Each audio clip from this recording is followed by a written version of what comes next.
Shalom, selamat pagi, selamat bergabung dengan Menara Doa Pagi.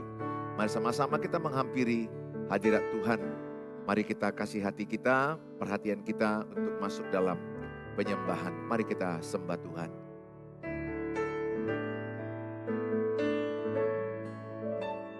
Kiranya Tuhan berkenan memberkati rumah keluargaku. Apa yang telah Tuhan berkati, diberkatilah untuk selamanya. Sebab Tuhan melindungi, Tuhan menyinari dengan wajah-Nya, memberi kasih karunia, damai sejahtera. Tuhan Yesus berkati.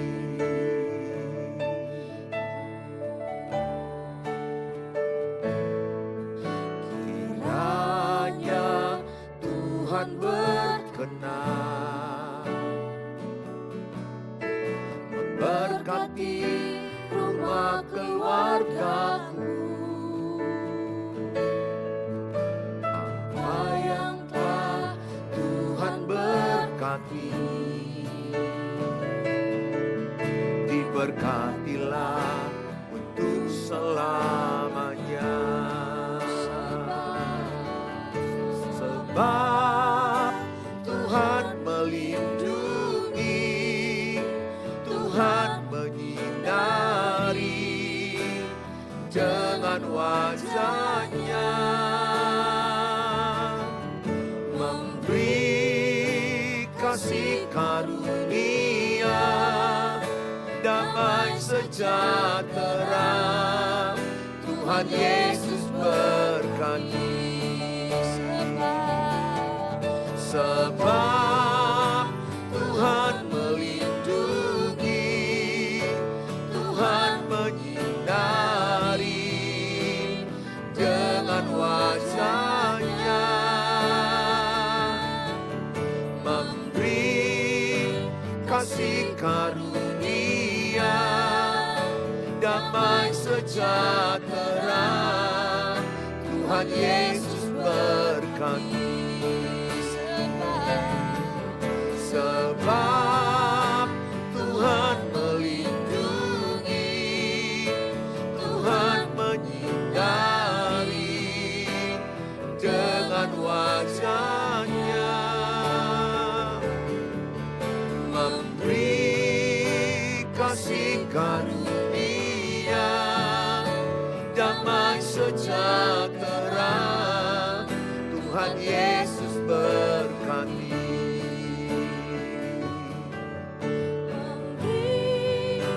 Kasih karunia, damai sejahtera. Tuhan Yesus berkati. Memberi kasih karunia, damai sejahtera. Tuhan Yesus berkati.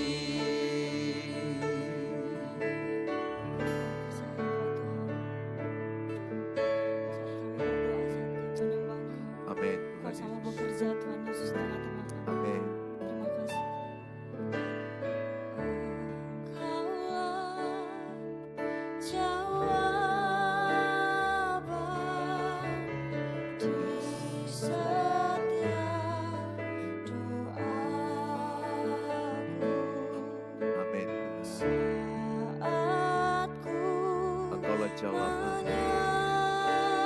dalam setiap doa kami. Kami mau menyembah Engkau Tuhan. Bekerjalah Roh Kudus. Tuhan, ku percaya kuasa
yang kami sembah. Kami naikkan penyembahan kami hanya padamu. Kami percaya saat kami berdoa, Roh-Mu bekerja. Kami mau berserah penuh padamu Tuhan. Hanya Kau yang layak kami sembah. Hanya Kau yang kami tinggikan. Hanya Kau yang kami agungkan. Terpujilah nama-Mu Tuhan. Biarlah setiap umat-Mu menyembah. Biarlah jemaat online Engkau urapi Tuhan. Semua kami Kau urapi. Lawat kami dengan kuasa-Mu Tuhan. Lawat kami dengan kuasa-Mu dimanapun berada. Lawat Tuhan, jamaah Tuhan, kapanpun, dimanapun, siapapun yang menyaksikan tayangan ini.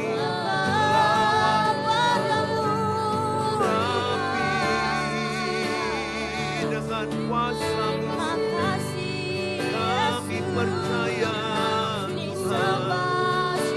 Kami percaya lawatan-Mu, urapan Tuhan. Kami berserah penuh. Kami berserah penuh hanya dalam nama-Mu. Kami berserah penuh.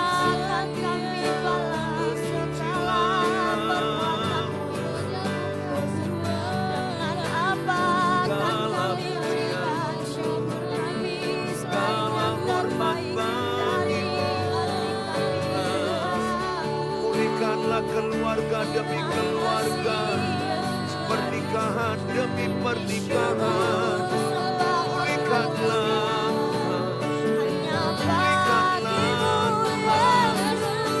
pulihkanlah keluarga demi keluarga, pulihkanlah pernikahan demi pernikahan, pulihkanlah.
Siapkan hati kami menerima firman Allah. Urapilah semua jemaat online dimanapun, kapanpun, siapapun mereka. Saat lagi sedang membawa mobil, sedang berkendarai sepeda motor, sedang bekerja, sedang persiapan di rumah. Sedang mereka mungkin sakit, Tuhan urapi mereka semua dengan kuasa-Mu.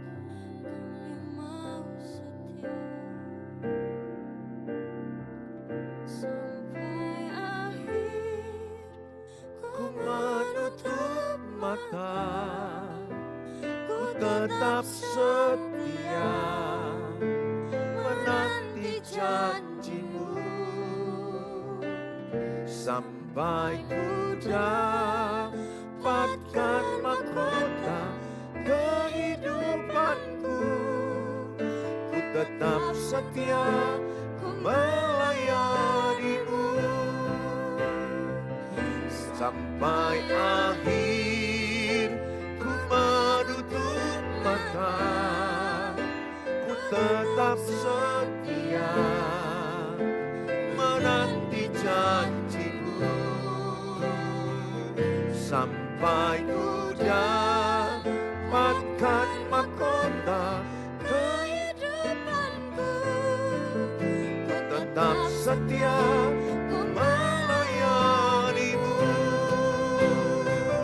sampai akhir ku menutup mata. Ku tetap setia menanti janji-Mu sampai ku dapatkan mahkota kehidupanku. Ku tetap setia ku melayani-Mu. Ku tetap setia ku melayani-Mu. Ku tetap setia untuk melayani-Mu. Kami bersyukur Tuhan buat pagi hari ini. Kami berterima kasih buat berkat Tuhan. Buat setiap kami yang masih bisa menyaksikan tayangan ini. Berkatilah mereka, urapilah mereka, pulihkanlah keluarga mereka, kesehatan mereka, keuangan mereka, pekerjaan mereka. Kami berdoa dalam nama Tuhan Yesus. Setiap orang yang menyaksikan tayangan ini diberkati Tuhan. Terima kasih Bapa, dalam Tuhan Yesus kami siap terima firman Allah. Amin. Shalom, good morning. Dimanapun saudara yang terkasih, mungkin saudara sedang dalam perjalanan, dalam pekerjaan, atau beristirahat. Saudara mungkin di rumah sedang persiapan. Hari ini izinkan kita kami membawa berkat firman Tuhan. Kami lanjutkan kembali, yaitu bagaimana membangun keluarga yang lebih baik. Part 2 ya, membangun keluarga yang lebih baik. Saya tahu tidak mudah membangun sebuah keluarga. Karena banyak perbedaan-perbedaan dalam keluarga itu. Banyak perbedaan karakter, perbedaan emosional yang masih belum sehat di antara anggota keluarga. Kadang-kadang membuat keluarga itu menjadi tidak sehat, menjadi banyak emosional yang negatif. Hari ini saya rindu membagikan kembali bagian yang kedua adalah betapa penting kita untuk mengenal Allah dalam keluarga kita. Mempelajari Alkitab, membangun keluarga. Jadi di Alkitab itu sudah lengkap bagaimana sebenarnya kita hidup berkeluarga. Bagaimana kita hidup menjadi pasutri. Bagaimana kita hidup mendidik anak.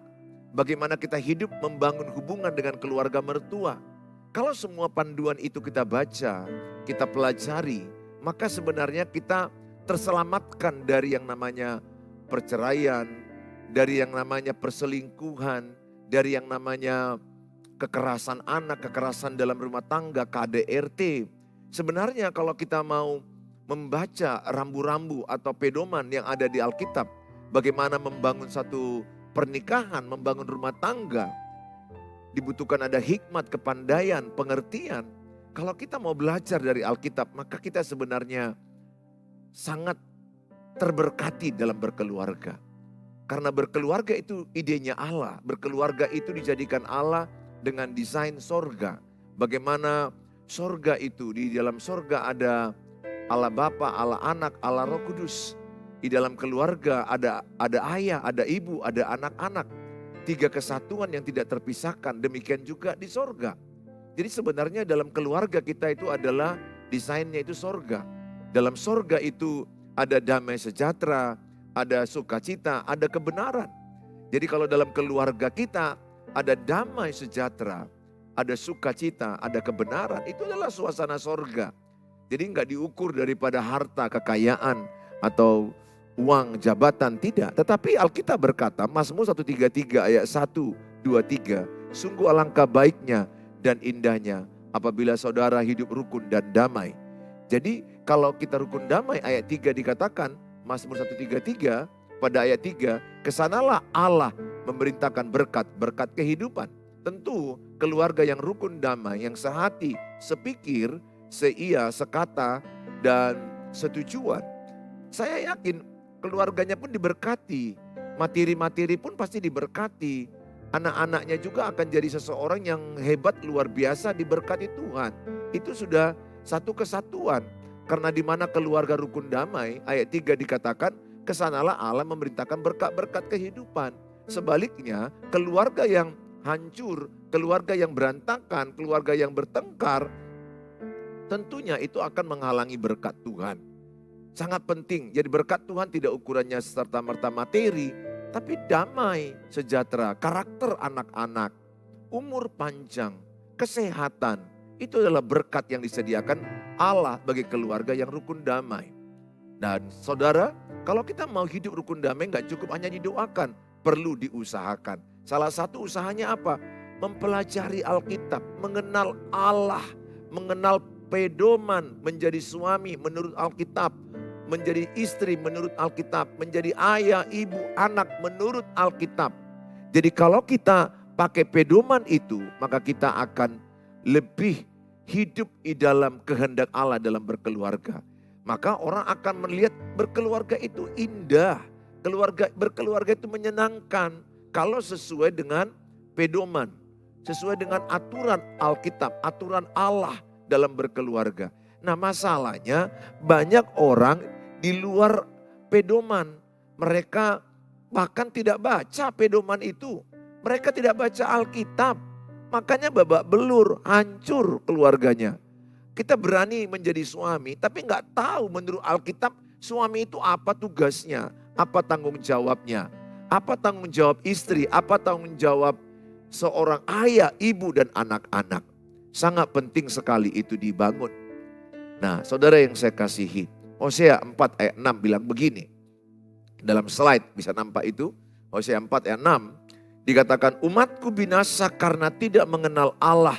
Karena engkaulah yang menolak pengenalan itu. Maka aku menolak engkau menjadi imamku, dan karena engkau melupakan pengajaran Allahmu. Maka aku juga akan melupakan anak-anakmu. Ayat ini dikatakan umatku binasa karena tidak mengenal Allah. My people are destroyed for lack of knowledge. Jadi dikatakan di sini umatku binasa karena tidak mengenal Allah. Keluarga binasa karena tidak mengenal Allah. Pasutri binasa karena tidak mengenal Allah. Maka tidak ada pedoman lain selain mengenal Allah. Saya mengajak Bapak Ibu yang saya kasihi dalam nama Tuhan Yesus. Ayo bangun satu kerinduan mengenal Allah. Bangun satu kerinduan mengenal Allah. Kalau saudara mengenal Allah, maka saudara akan kuat. Daniel 11 ayat 32b berkata, umat yang mengenal Allah akan kuat dan akan bertindak. Jadi kalau kita mengenal Allah akan ada kekuatan. Mengenal Allah lewat persekutuan pribadi, epiginosko.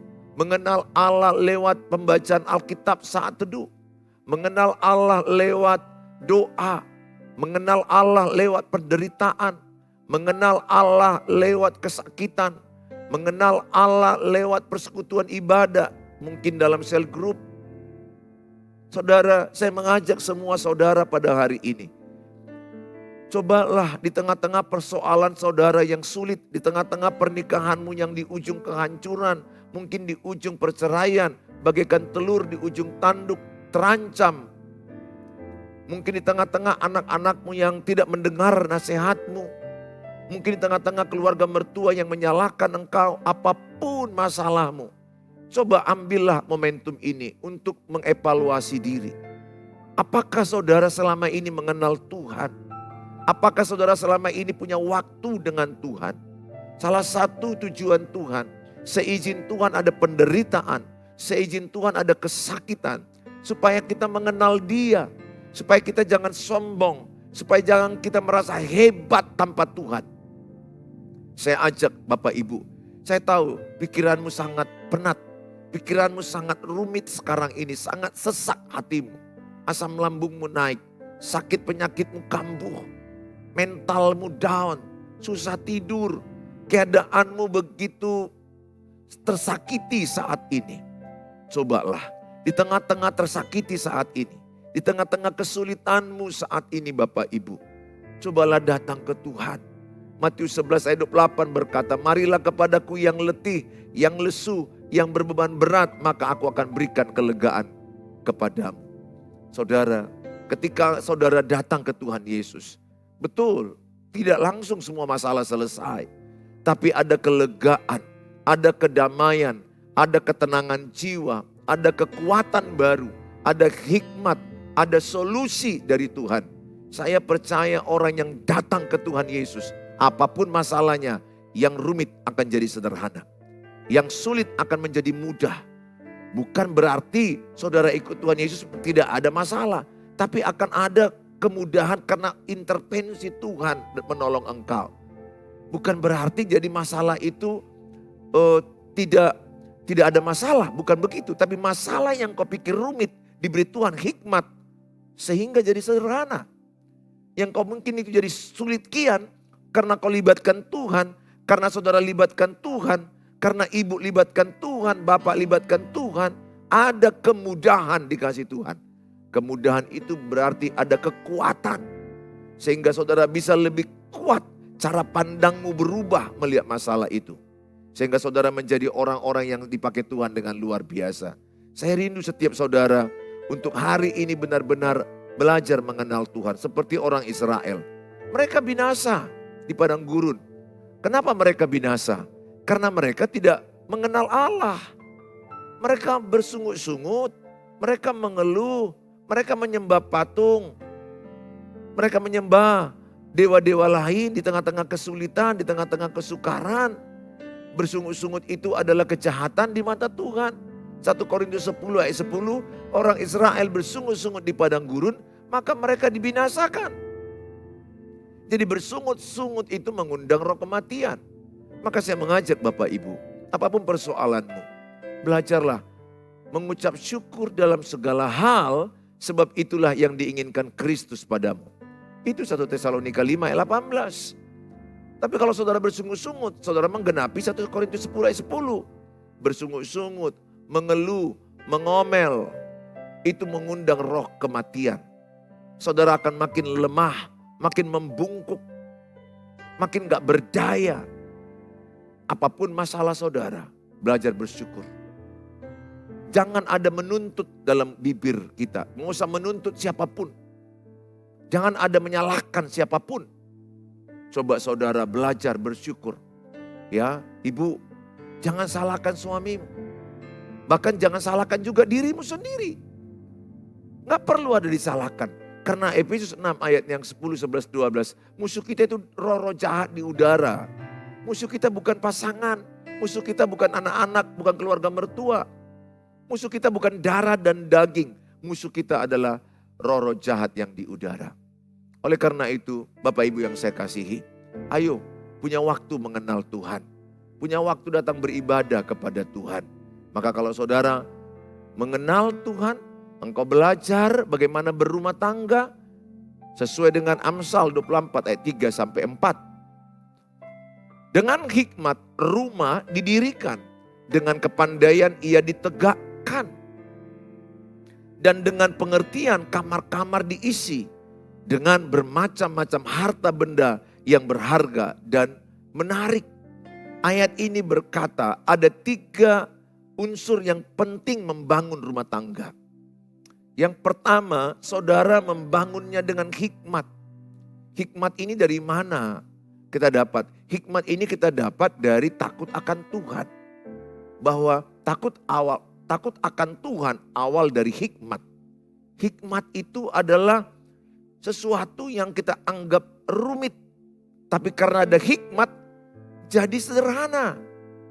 Sesuatu yang kita anggap sulit karena ada hikmat. Ada unsur Tuhan terlibat. Tuhan berikan kemudahan. Karena ada hikmat, maka engkau mendapat solusi. Maka saya mau katakan sama saudara, dalam menangani pernikahan yang banyak sekarang saya sedang konseling bagi keluarga-keluargaku yang di YouTube, di Facebook, dimanapun berada, engkau yang sudah menchat saya, menghubungi saya di 0811 63 73 47. Mohon maaf kalau agak telat karena memang jadwal yang sudah penuh. Tapi saya berjuang untuk mereply atau menjawabnya. Paling tidak aku mendoakannya kalau saudara chat. Saudara chat, saya akan baca, saya akan doakan. Banyak mereka minta kepada saya, Pak Pendeta, bagaimana menyelesaikan masalah suamiku yang selingkuh. Enggak pulang-pulang, istriku yang selingkuh enggak pulang-pulang. Jujur itu sangat sulit, rumit, berat sekali. Kalau udah pasangan berselingkuh itu fase yang kritis. Tidak mudah dan banyak bercerai karena perselingkuhan. Tapi ingat, Tuhan tidak menginginkan perceraian kecuali kematian. Tetapi itulah fakta zaman sekarang. Kalau udah berselingkuh, kalau sudah ada orang ketiga, bisa berujung kepada perceraian. Bahkan tekanan mental kepada pasangan yang setia. Mengalami stres, depresi. Bahkan ada orang yang mengalami gangguan jiwa jadi tinggal di rumah sakit jiwa. Dan ada juga orang yang mengakhiri hidup. Saudara yang saya kasihi dalam nama Tuhan Yesus. Ingatlah, hikmat itu berasal dari Tuhan. Maka dikatakan dengan hikmat rumah didirikan. Saudara, penting hikmat. Saudara, hikmat itu mintalah kepada Tuhan. Yakobus katakan, kalau engkau kekurangan hikmat, mintalah hikmat daripada Tuhan. Banyak orang minta kepada saya, Pak Pendeta, kayak mana solusi yang lebih praktis, lebih mudah supaya pernikahan kami bagus. Enggak ada yang terlalu praktis, enggak ada yang terlalu instan. Saya tahu pernikahan itu adalah seumur hidup, adalah proses. Seumur hidup ada persoalan. Jadi tidak akan pernah pernikahan itu bebas masalah. Enggak akan pernah rumah tangga itu bebas persoalan. Tapi kalau ada hikmat, setiap persoalan jadi mendatangkan kebaikan. Roma 8 ayat 28, Allah turut bekerja mendatangkan kebaikan. 1 Korintus 10 ayat 13, pencobaan-pencobaan yang kau alami tidak melebihi kekuatanmu. Dan setiap pencobaan itu sudah Tuhan kasih solusinya. Maka sebenarnya sudah ada garansi Tuhan. Semua pencobaan kita sudah ada solusinya. Sudah ada solusi. Itu 1 Korintus 10 ayat 13b bagian terakhir itu. Dikatakan bahwa seluruh masalah kita sudah diberikan Tuhan jalan keluarnya. Supaya kita sanggup menanggungnya. Mana mungkin anakku yang umur 5 tahun misalnya, anakmu yang 5 tahun. Kasih pikul 100 kilo. Mana bisa? 10 kilo aja berat. Enggak mungkin, paling pun kita kasih mungkin dia ya setengah kilo. Tapi saudara merasa enggak kuat, yakinlah Alkitab udah bilang engkau lebih kuat dari masalah. Engkau hanya butuh apa? Hikmat. Hikmat itulah yang membuat yang sulit menjadi mudah. Yang rumit menjadi sederhana. Yang tidak sanggup menjadi sanggup. Yang tidak bisa menjadi bisa. Apapun masalahmu percayalah. Tuhan akan berikan kepadamu hikmat. Hikmat itu berasal dari Tuhan. Jadi kalau Bapak Ibu bilang, apa mas jawab solusinya? Setiap rumah tangga berbeda pertandingannya. Jadi nggak bisa sama rumusnya. Setiap dokter mengobati pasien, walaupun sama-sama demam, belum tentu obatnya semuanya persis sama. Ada beda-beda yang sedikit. Maka saya mau katakan sama saudara, demikian juga hidupmu, ibu dan bapak. Mintalah hikmat daripada Tuhan. Makanya kalau ketika engkau datang kepada Tuhan, engkau menyembah dengan berkata lagu haleluya 12 kali. Haleluya, haleluya. Mungkin di tengah malam, mungkin di pagi hari. Engkau berlutut, berdoa, menangis. Datanglah kepada Tuhan seperti Hana. Dia menangis di rumah Tuhan. Menangis sejadi-jadinya.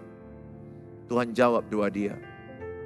Saudara, ketika engkau datang kepada Tuhan ada hikmat. Hikmat itu adalah ada suara Tuhan yang berbisik di hatimu. Itu yang menyelamatkan pernikahanku ketika di ujung perceraian.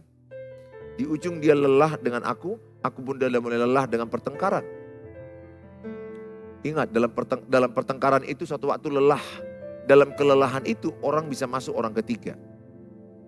Makanya hati-hati merawat pernikahan. Jangan sampai lelah. Harus ada merawat cinta. Cinta itu dirawat. Bukan hanya wajahmu aja loh Bu yang perlu dirawat. Cinta perlu dirawat. Banyak wanita kan merawat wajah ke salon. Ya silakan. Tapi rawat jugalah hubunganmu. Rawat jugalah cintamu. Saudara, ketika engkau datang kepada Tuhan, maka ada suara Tuhan yang berbisik. Saya kasih contoh, apa suara Tuhan yang kudengar? Suara Tuhan itu Alkitab Bapak Ibu. Firman Tuhan itulah suara Tuhan. Makanya baca Alkitab, baca firman Tuhan, supaya suara Tuhan itu ada di hati kita. Jangan sampai di hati kita yang ada kebencian, geram, amarah, sakit hati. Jangan, itu sayang sekali kalau hatimu jadi tong sampah. Sakit hati itu sampah. Kecewa, geram, benci itu dosa. Buang itu semua. Buang. Ganti dengan kasih Tuhan. Nah, yang menyelamatkan pernikahanku ketika kami dalam titik terendah. Ada suara Tuhan di hatiku begini. Jangan tuntut pasanganmu berubah. Tepatnya berhenti menuntut siapapun. Enggak hanya istriku, termasuk anakku pun enggak aku tuntut. Jadi saya enggak menuntut dia berubah sampai detik ini. Saya serahkan sama Tuhan. Boleh saya sampaikan harapanku, tapi enggak menuntut. Beda menuntut. Menuntut itu adalah kau harus berubah, kau yang salah, kau harus berubah, kau harus berubah. Itu menuntut. Dia yang salah, itu menuntut. Tapi kalau menyampaikan harapan saat habis makan, lagi jalan, lagi ketawa. Kalau bisa mama lebih lembut lagi, papa lebih pulang lebih cepat. Papa handphonenya jangan pakai password-passwordan. Coba lebih terbuka. Boleh menyampaikan harapan itu enggak salah. Tetapi yang tidak boleh itu adalah menuntut. Meminta harapan boleh. Enggak salah. Contoh anakku maunya belajarlah yang rajin. Boleh. Pulang yang lebih tepat lagi. Jangan pulang jam 11 malam. Boleh. Yang baik-baik boleh diminta. Harapan kita boleh disampaikan. Tapi menuntut itu tidak boleh. Nah sejak itu di hatiku ada kalimat. Berhenti menuntut pasanganmu berubah. Berhenti menuntut anak-anakmu berubah. Itu yang kulakukan.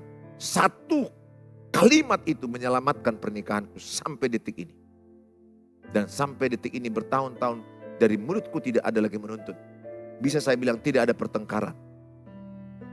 Tidak ada emosi negatif lagi yang kebencian kepada istriku dan kepada anak-anakku. Di sisa waktuku yang masih hidup ini, aku tidak tahu kapan aku dipanggil Tuhan. Aku terus mengejar kesalahanku, mengejar ketinggalanku pada masa lalu. Dengan cara apa? Memperbaiki hidupku. Saya berkata dalam diriku, aku berhenti menuntut siapapun.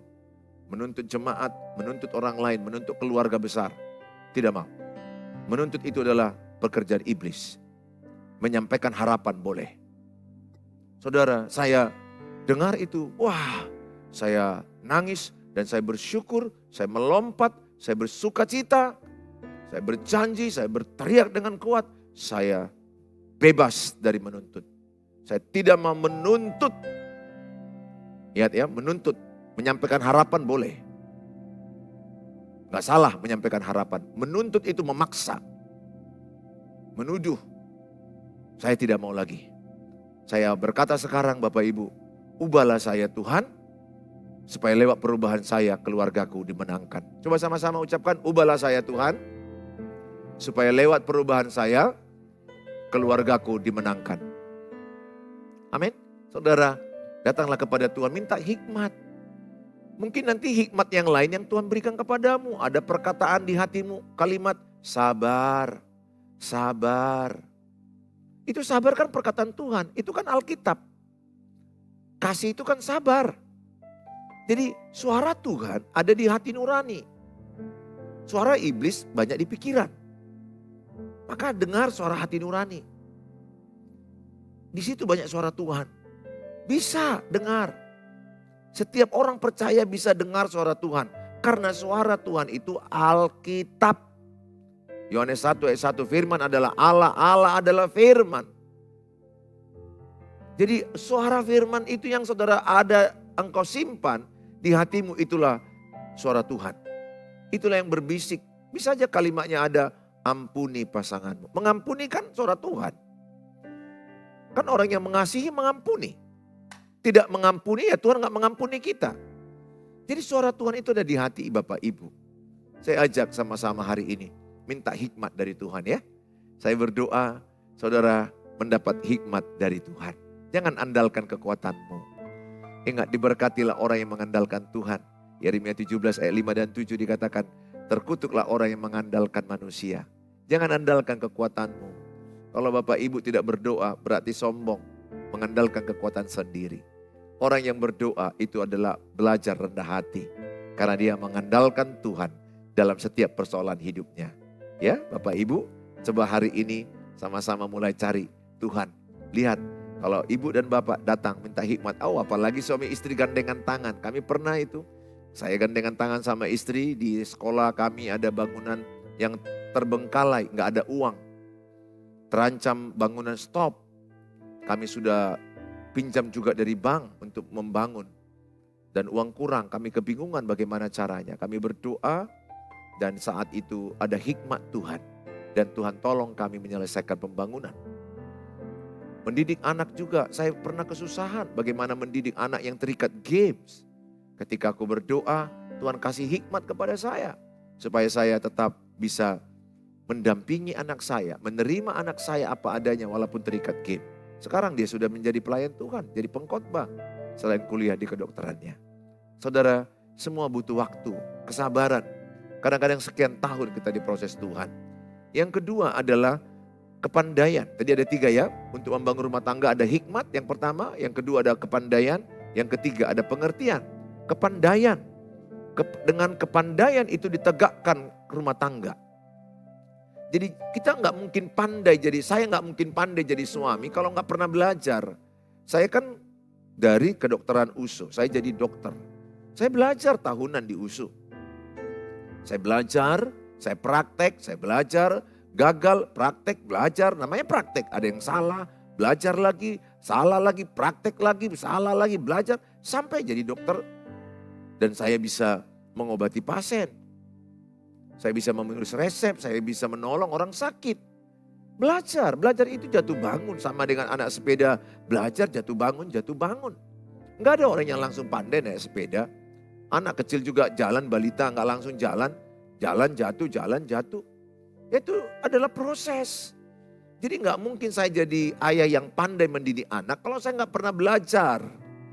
Nggak mungkin ibu pintar menyalon kalau nggak pernah belajar menyalon. Nggak mungkin ibu pintar memasak kalau nggak belajar memasak. Belajar itu bisa formal, bisa informal. Belajar. Belajarlah ibu menjadi ibu yang benar. Belajarlah menjadi istri. Coba di tengah-tengah masalah rumah tangga, jangan dulu lihat kesalahan suami. Suami juga jangan lihat kesalahan istri. Coba lihat dirimu, evaluasilah dirimu. Coba belajar apakah saudara sudah menjadi istri yang berfungsi benar. Apakah menjadi suami berfungsi benar. Apakah menjadi ibu, ayah ibu yang berfungsi benar. Apakah menjadi anak-anak yang berfungsi benar. Cek bagian masing-masing. Ingat sekali lagi saya katakan, tidak ada suami yang pintar. Walaupun dia menjadi suami 50 tahun, kalau dia tidak pernah belajar dari Alkitab, belajar dari buku-buku, belajar dari seminar, belajar dari sosial media tentang keluarga, belajar dari pengalaman sendiri, belajar dari kegagalan orang lain juga penting. Saya banyak belajar dari kegagalan hamba-hamba Tuhan yang bercerai. Ada hamba Tuhan yang ku tahu berselingkuh, bercerai. Saya belajar kenapa mereka berselingkuh. Bagaimana supaya aku tidak berselingkuh. Jadi aku tidak melakukan apa yang mereka sudah lakukan. Aku lihat keluarga yang bercerai, kenapa mereka bercerai. Aku belajar dari kegagalan orang lain. Selain kegagalanku, kegagalan orang lain juga bisa kita pakai jadi pembelajaran. Hidup ini penuh dengan pembelajaran. Sekali lagi tidak ada orang yang pandai dalam berkeluarga kalau tidak belajar. Ibu, belajarlah. Baca buku, lihat di internet. Dan Bapak Ibu sekarang ini mendengarkan khotbah saya, renungan firman Tuhan, ini pun belajar. Bapak Ibu sambil masak mungkin, ambil dalam pekerjaan, berbaring, Ibu belajar. Belajar parenting, gak ada orang mendidik anak. Saya sampai ikut seminar bagaimana parenting, baca buku, berulang-ulang ikut seminar, berulang-ulang baca buku, bahkan kuliah. Saya ini kuliah Teologi saya ini adalah pastoral konseling keluarga. Sehingga saya banyak duduk mempelajari keluarga. Mempelajari apa itu suami, apa itu, bagaimana menjadi suami yang benar, ayah yang benar. Bagaimana mendidik anak yang benar. Saya belajar formal dan informal.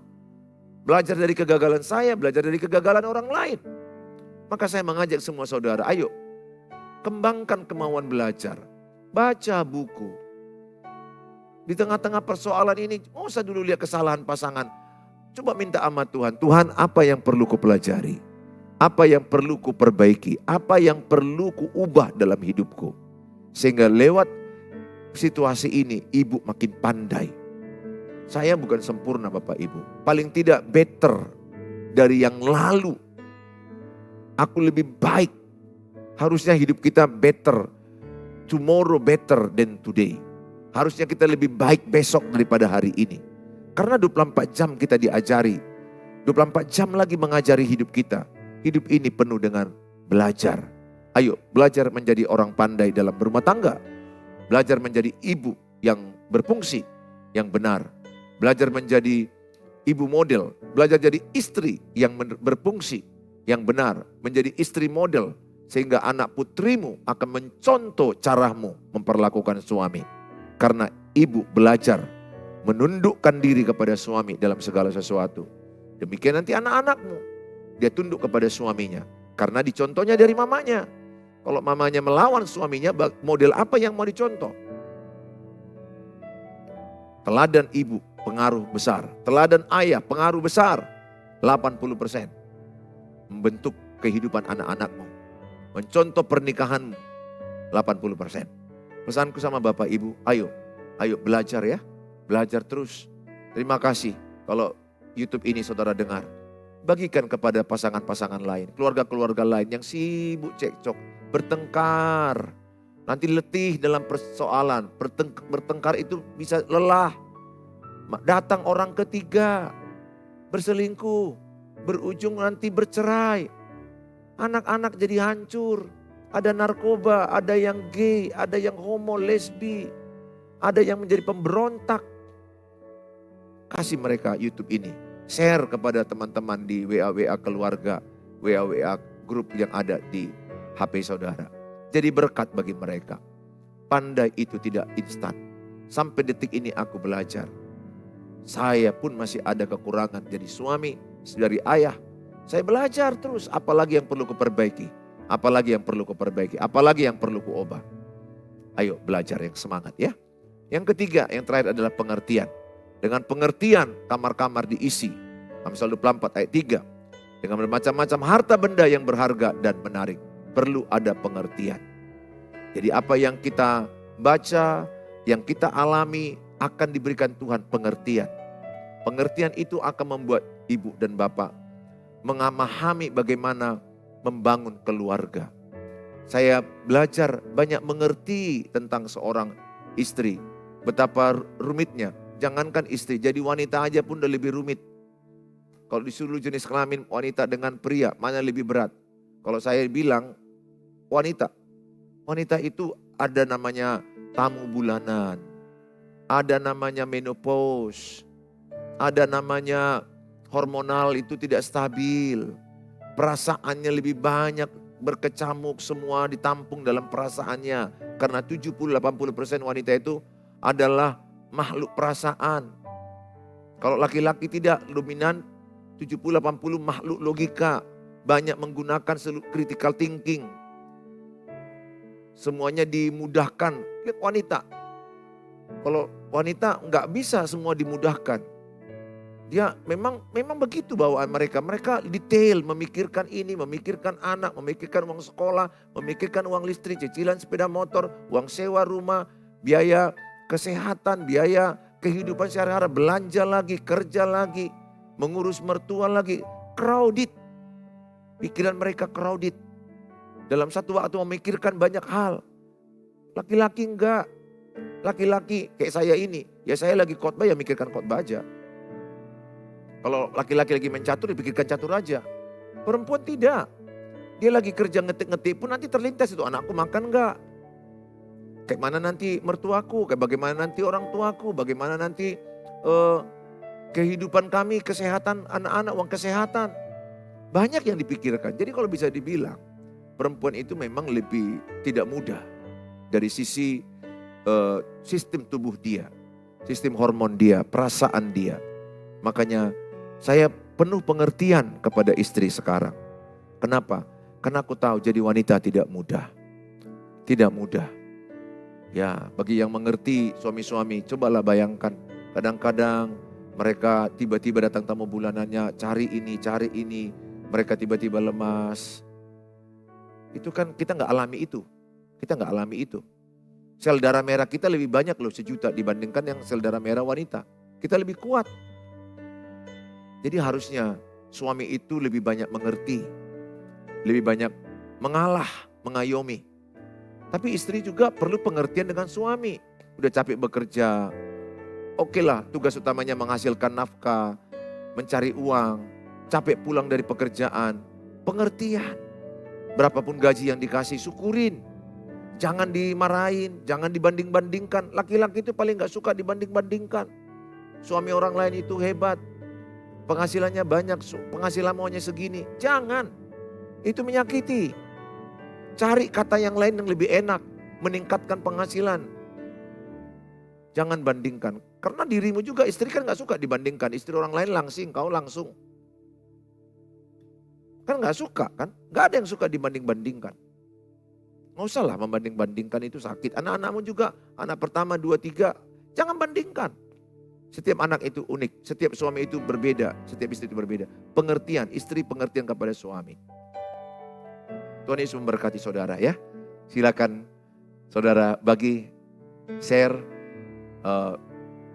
YouTube Suheri Gultom. Topik demi topik yang memberkati banyak keluarga. Tuhan Yesus berkati kita, silakan tulis di kolom yang ada. Apapun masalah saudara, tantangan saudara, kami akan doakan.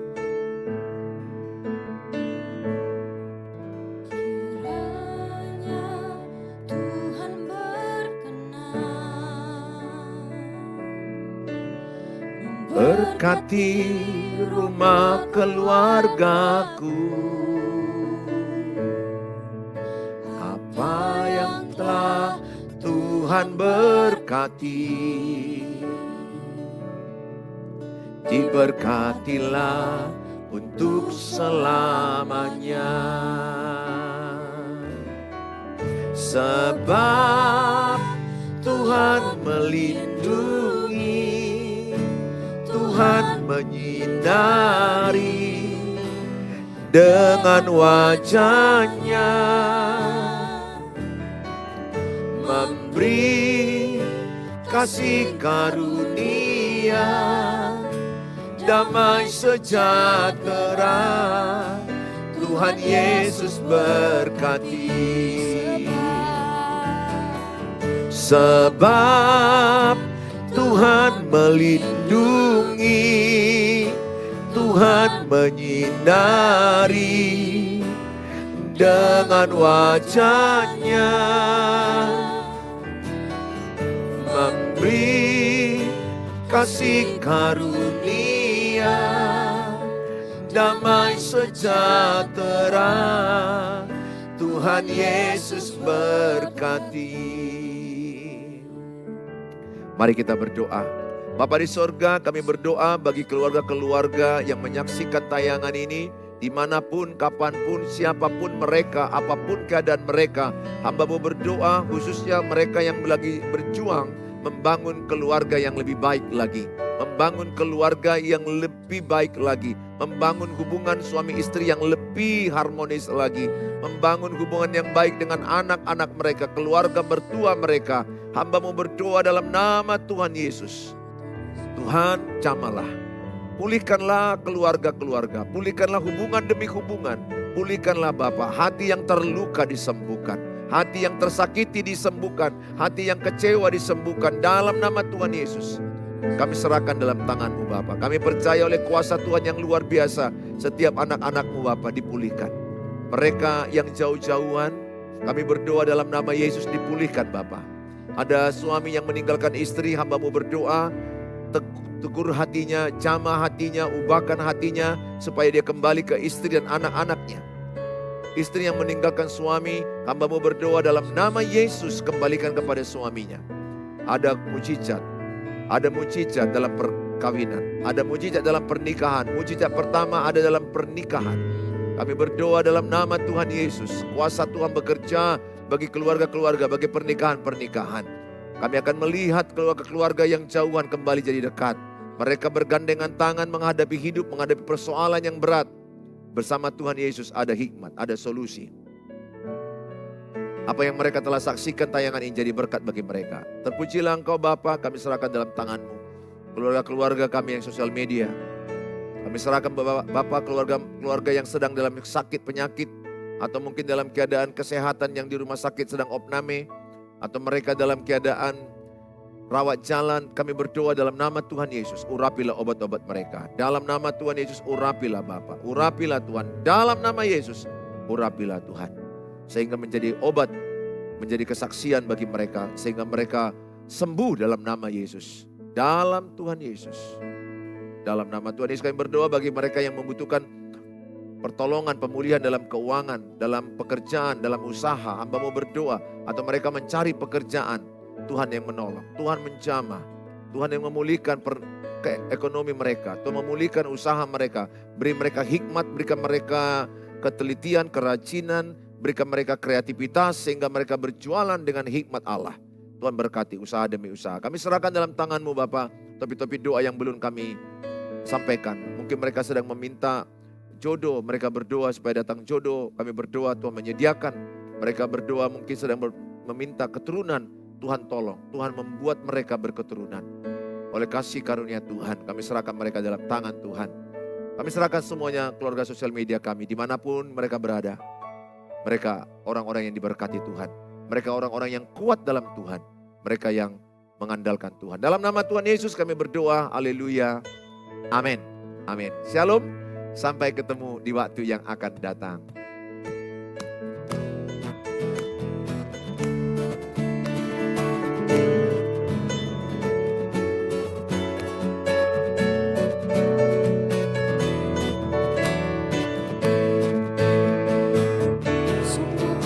Bangga Bapa punya Allah seperti Engkau.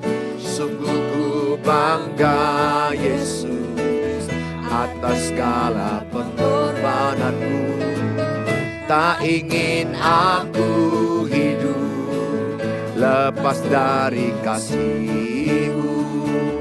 Kasih-Mu menyelamatkan dan beriku pengharapan. Ku persembahkan apa yang aku miliki. Memang tiada berarti bila dibanding dengan kasih-Mu. Namun ku ingin memberi dengan sukacita di hati. Karena ku tahu ini menyenangkan hati. Ini ku persembahkan apa yang aku miliki. Memang tiada berarti bila dibanding dengan kasih-Mu. Namun ku ingin memberi dengan sukacita di hati. Karena ku tahu ini menyenangkan hati. Karena ku tahu ini menyenangkan hati. Bye-bye. Tuhan Yesus memberkati.